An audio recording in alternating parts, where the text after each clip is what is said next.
Praise the Lord. Hallelujah. സ്തോത്രം സ്തോത്രം സ്തോത്രം സ്തോത്രം സ്തോത്രം സ്തോത്രം സ്തോത്രം സ്തോത്രം സ്തോത്രം. കർത്താവിൻ്റെ അതിപരിശുദ്ധമായ തിരുനാമം ഈ അനുഗ്രഹിക്കപ്പെട്ട പ്രഭാതത്തിൽ വാഴ്ത്തപ്പെടുമാറാകട്ടെ. പ്രിയപ്പെട്ട ദൈവമക്കളെ, നമുക്ക് ഒരുമിച്ച് 2024 മെയ് മാസം 19 ഞായറാഴ്ച പ്രഭാതത്തിൽ കർത്താവിനെ ആരാധിക്കുവാൻ, കർത്താവിനെ സ്തുതിക്കുവാൻ നമ്മുടെ സ്വർഗീയ പിതാവ് നമുക്ക് ഒരുക്കി തന്നിരിക്കുന്ന നല്ല സമയത്തിനായിട്ട് നമുക്ക് കർത്താവിന് സ്തോത്രം ചെയ്യാം. കൈകളൊക്കെ ഒന്ന് ഉയർത്തിപ്പിടിച്ചിട്ട് കർത്താവിന് സ്തോത്രം പറഞ്ഞാട്ടെ. സ്തോത്രം സ്തോത്രം സ്തോത്രം സ്തോത്രം സ്തോത്രം സ്തോത്രം. കഴിഞ്ഞ പകൽക്കാലം മുഴുവൻ നമ്മുടെ കർത്താവ് നമ്മളെ കാത്തുപരിപാലിച്ചില്ല. ഒന്ന് ഓർത്ത് നോക്കി, എത്ര അത്ഭുതകരമായിട്ടാണ് കർത്താവ് നമ്മളെ സൂക്ഷിച്ച്, എത്ര ശ്രേഷ്ഠമായിട്ടാണ് കർത്താവ് സൂക്ഷിച്ച്. എന്തെല്ലാം ഭാരങ്ങൾ, എന്തെല്ലാം പ്രയാസങ്ങൾ, എന്തെല്ലാം വിഷയങ്ങൾ നേരിടാമായിരുന്നു. അതിൽ നിന്നൊക്കെയും കർത്താവ് നമ്മളെ വിടുവിച്ചു, തൻ്റെ ചിറകിൻ്റെ മറവിൽ സംരക്ഷിച്ചു. ഈ മനോഹരമായ സമയത്ത് കർത്താവിനെ ആരാധിക്കുവാനും കർത്താവിനെ സ്തുതിക്കുവാനും കർത്താവ് ഒരുക്കി തന്നിരിക്കുന്ന നല്ല സമയമാണ്. സന്തോഷത്തോടെ ആനന്ദത്തോടെ അല്പസമയം കർത്താവിന് സ്തോത്രം പറഞ്ഞാട്ടെ. യഹോവ നല്ലവനല്ലോ, അങ്ങയുടെ ദയ ഇന്നും എന്നേക്കുമുള്ളത്. ഏകനായി മഹാത്ഭുതങ്ങളെ ചെയ്യുന്നവനെ, അങ്ങയുടെ ദയ ഇന്നും എന്നേക്കുമുള്ളത്. സ്തോത്രം സ്തോത്രം സ്തോത്രം സ്തോത്രം. കർത്താവെ, കഴിഞ്ഞ രാത്രികാലം നല്ല ഉറക്കം തന്നതിനായിട്ട് സ്തോത്രം സ്തോത്രം സ്തോത്രം സ്തോത്രം സ്തോത്രം സ്തോത്രം. ആരോഗ്യത്തോടെ ഉണർത്തിയതിനായിട്ട് സ്തോത്രം സ്തോത്രം സ്തോത്രം സ്തോത്രം സ്തോത്രം സ്തോത്രം സ്തോത്രം. ഈ പകൽക്കാലം ജയോത്സവമായി നടത്തുന്നതോർത്ത് സ്തോത്രം സ്തോത്രം സ്തോത്രം സ്തോത്രം സ്തോത്രം സ്തോത്രം. കർത്താവെ, അങ്ങേ ഞങ്ങൾ ആരാധിക്കുന്നു, അങ്ങേ ഞങ്ങൾ സ്തുതിക്കുന്നു, അങ്ങേക്ക് ഞങ്ങൾ നന്ദി പറയുന്നു. അങ്ങ് എത്ര നല്ലവൻ, അങ്ങ് എത്ര വല്ലഭൻ, അങ്ങയുടെ ദയ ഇന്നും എന്നേക്കുമുള്ളതാകിയാൽ സ്തോത്രം ചെയ്തു. പ്രത്യേകിച്ച് കർത്താവെ, അങ്ങേക്ക് ആരാധന, സ്തുതി, സ്തോത്രയാഗങ്ങളെ ഞങ്ങൾ അർപ്പിക്കുന്നു. അങ്ങയുടെ സാന്നിധ്യം കൊണ്ട് ഞങ്ങളെ നിറയ്ക്കുന്നതിന് സ്തോത്രം ചെയ്തു. 9-ാം സങ്കീർത്തനം, ഞാൻ പൂർണ്ണ ഹൃദയത്തോടെ യഹോവയെ സ്തുതിക്കും. കർത്താവിൻ്റെ അത്ഭുതങ്ങളെ ഒക്കെയും ഞാൻ വർണ്ണിക്കും. അത് ഇന്ന് പകൽക്കാലം കർത്താവിനെ എങ്ങനെ സ്തുതിക്കണം? പൂർണ്ണ ഹൃദയത്തോടെ സ്തുതിക്കണം. പിന്നെ കർത്താവിൻ്റെ അത്ഭുതങ്ങളെയൊക്കെയും നമ്മൾ എന്ത് ചെയ്യണം? വർണ്ണിക്കണം. ഞാൻ കർത്താവിൽ സന്തോഷിച്ചുല്ലസിക്കും. അത്യുന്നതനായുള്ളവേ, ഞാൻ കർത്താവിൻ്റെ നാമത്തെ കീർത്തിക്കും. നമുക്ക് ഒരുമിച്ച് പ്രാർത്ഥിക്കാം. എല്ലാവരും കണ്ണുകളടച്ച് പ്രാർത്ഥിക്കാനായിട്ട്.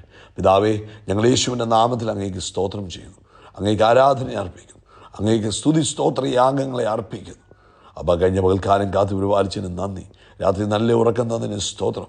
ആരോഗ്യത്തോടെ ഉണർത്തിയതിന് സ്തോത്രം. ഈ പകൽക്കാലം കൈപിടിച്ച് നടത്തുന്നതിനും സ്തോത്രം. അപ്പോൾ ഈ ശബ്ദം കേൾക്കുന്ന എല്ലാവർക്കും വേണ്ടി പ്രാർത്ഥിക്കാം. പിതാവേ, എല്ലാവരുടെയും ആവശ്യങ്ങൾ അങ്ങയുടെ കൃപയുണ്ടാകണം. രോഗികളായിരിക്കുന്നവർ ഈ പ്രഭാതത്തിൽ സൗഖ്യമാകട്ടെ. പ്രത്യേകിച്ച് കാലിൻ്റെ ഉപ്പൂറ്റിക്ക്, ഹീലിന് വേദനയായിട്ട് ഭാരപ്പെട്ടിരിക്കുന്നവർ നസ്രയനായ യേശുവിൻ നാമത്തിൽ ഇപ്പോൾ സൗഖ്യമാകട്ടെ.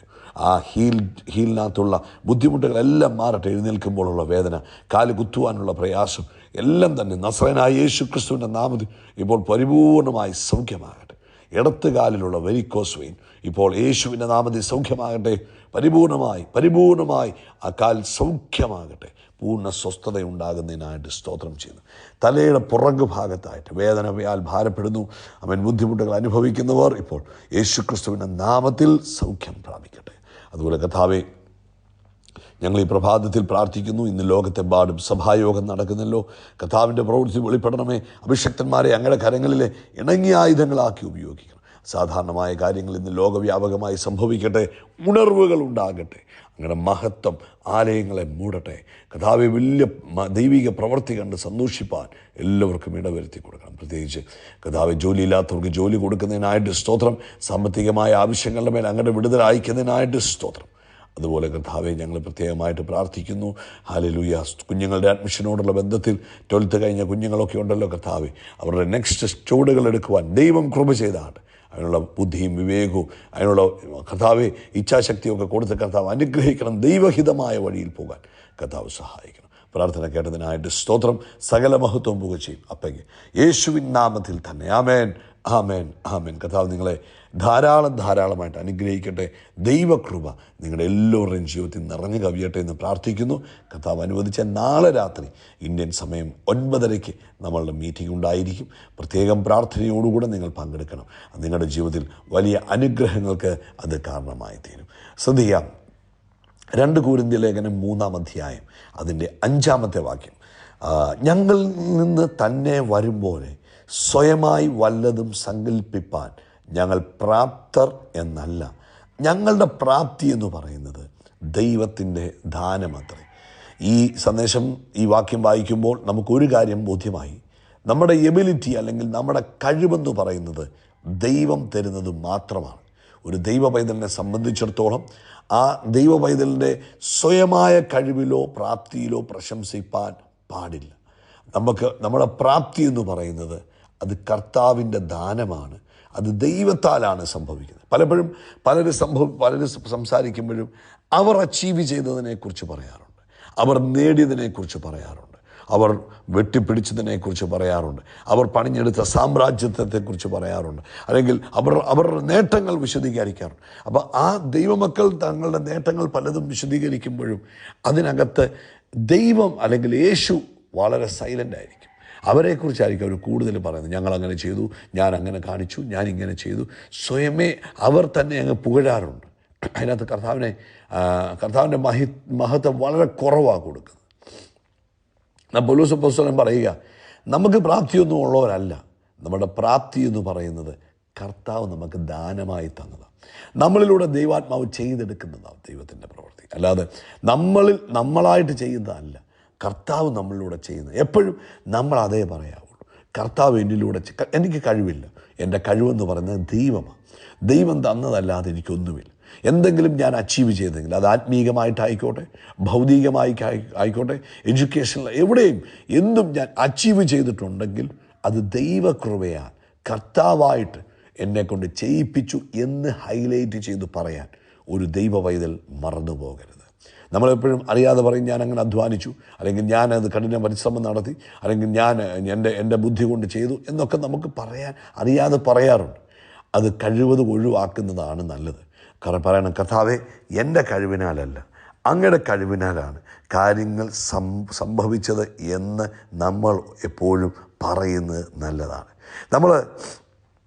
നമുക്ക് കർത്താവിൻ്റെ ആ നന്മയിൽ കൂടുതൽ ആനന്ദിക്കാൻ ആഗ്രഹമുണ്ടെങ്കിൽ, കർത്താവിൻ്റെ നന്മയിൽ കൂടുതൽ എന്നാ പറയുന്നത്, അത് നമ്മളിലേക്ക് ആകർഷിക്കണം എന്ന് ആഗ്രഹമുണ്ടെങ്കിൽ, സദൃശവാക്യം 3:5-6 വാക്യങ്ങളിൽ പറയുന്നത് പോലെ ജീവിക്കുക. പൂർണ്ണ ഹൃദയത്തോടെ കർത്താവിൽ അങ്ങ് ആശ്രയിക്കുക. കർത്താവെ, നീ അങ്ങെന്തു പറയാൻ ആഗ്രഹിക്കുന്നു അത് ഞാൻ ചെയ്യാം, അങ്ങയുടെ ഇഷ്ടം എന്താണോ അതുപോലെ പ്രവർത്തിക്കാം. സ്വന്തമായ വിവേകത്തിൽ ഒരിക്കലും ഊന്നരുത്. സ്തോത്രം. അവൻ നമ്മുടെ ബുദ്ധിയിലും നമ്മുടെ കഴിവിലും നമ്മുടെ ശക്തിയിലും നമ്മൾ ഊന്നരുത്. നിൻ്റെ എല്ലാ വഴികളിലും ആ കർത്താവിനെ നനച്ചു കൊള്ളുക. അവൻ നിൻ്റെ പാതകളെ നേരെയാക്കും. നിൻ്റെ എല്ലാ വഴികളിലും കർത്താവിനെ തന്നെ നനച്ചു കൊള്ളണം, കർത്താവിനെ തന്നെ ആഗ്രഹിക്കണം, കർത്താവിനെ തന്നെ ആശ്രയിക്കണം. അപ്പോൾ കർത്താവ് നമ്മുടെ പാതകളെ എന്താക്കും? നേരെയാക്കും. ഇന്ന് പ്രഭാതത്തിൽ നമ്മുടെ ജീവിതത്തിൽ നമുക്ക് പരിപൂർണമായി കർത്താവിൽ തന്നെ ആശ്രയിക്കാം. ഒരിക്കലും നമ്മുടെ മഹിമ പറയാനോ നമ്മുടെ ബലത്തെക്കുറിച്ച് പറയാനോ ഒന്നും ഇടവരാതെ നമുക്ക് പൂർണ്ണമായിട്ട് കർത്താവിൽ തന്നെ അങ്ങ് ആശ്രയിച്ച്, കർത്താവാണ് ചെയ്യുന്നത്, ആ കർത്താവാണ് എന്നിലൂടെ പ്രവർത്തിക്കുന്നത് എന്നുള്ളൊരു ബോധ്യം നമുക്ക് കൊടുക്കാം. അപ്പോസ്തലപ്രവൃത്തി 17:28 പറയുന്നു, അവനിലല്ലോ നാം ജീവിക്കുകയും ചരിക്കുകയും ഇരിക്കുകയും ചെയ്യുന്നത്. അതായത് നമ്മൾ ജീവിക്കുന്നതും മൂവ് ചെയ്യുന്നതും ഇരിക്കുകയും ചെയ്യുന്ന എല്ലാം കർത്താവിലാണ്. നാം അവൻ്റെ സന്താനമല്ലോ. അപ്പോൾ ആ ഒരു ബോധ്യത്തിൽ ഞാനല്ല, കർത്താവായ എന്നിലൂടെ ചെയ്യുന്നത് എന്നെപ്പോഴും പറയാൻ നമ്മളെ തന്നെ ട്രെയിൻ ചെയ്യുക. ഞാനല്ല, കർത്താവായ എന്നിലൂടെ ചെയ്യുന്നത്. കേട്ടോ, കർത്താവ് നിങ്ങളെ ഈ വചനത്താൽ അനുഗ്രഹിക്കട്ടെ. യേശുക്രിസ്തുവിൻ്റെ നാമത്തിൽ അത്ഭുതങ്ങൾ. Praise the Lord. ഹല്ലേലൂയ. സ്തോത്രം സ്തോത്രം സ്തോത്രം സ്തോത്രം സ്തോത്രം സ്തോത്രം സ്തോത്രം സ്തോത്രം സ്തോത്രം. കർത്താവിൻ്റെ അതിപരിശുദ്ധമായ തിരുനാമം ഈ അനുഗ്രഹിക്കപ്പെട്ട പ്രഭാതത്തിൽ വാഴ്ത്തപ്പെടുമാറാകട്ടെ.